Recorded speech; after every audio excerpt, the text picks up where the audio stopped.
1 Thessaloniciens 5. 5 Vous êtes tous des enfants de la lumière et du jour. Nous ne sommes pas de la nuit ou des ténèbres. 2. Ils sont venus à la lumière.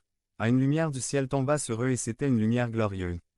John 1. 4. 10 4 En lui était la vie, et la vie était la lumière de l'humanité.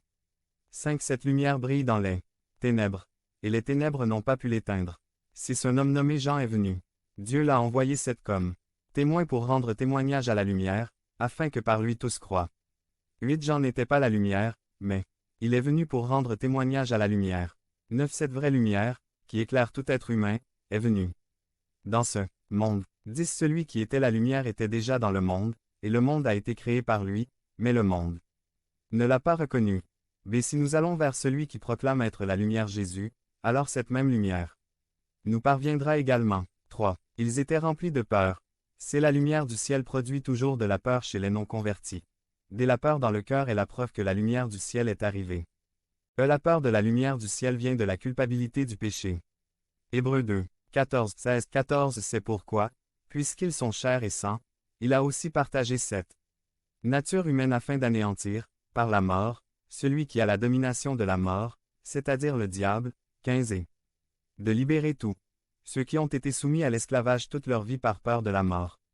16 Car, certes, il n'est pas venu en aide aux anges mais aux descendants d'Abraham. 4. Ils ont entendu l'Évangile. Devenez membre de la chaîne et AIDEZNOUS à propager la parole de Dieu dans le monde entier. Samedi 16 mars 2024.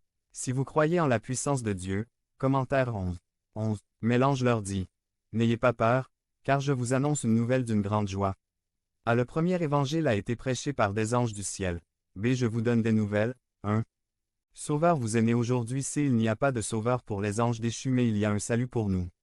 5. Ils ont obéi à l'évangile. Il faut croire à l'évangile. Il faut également y obéir. Jean 3. 16. 21. 16 Car Dieu a tant aimé le monde qu'il a donné son Fils unique, afin que quiconque croit en lui ne périsse pas, mais qu'il ait la vie éternelle.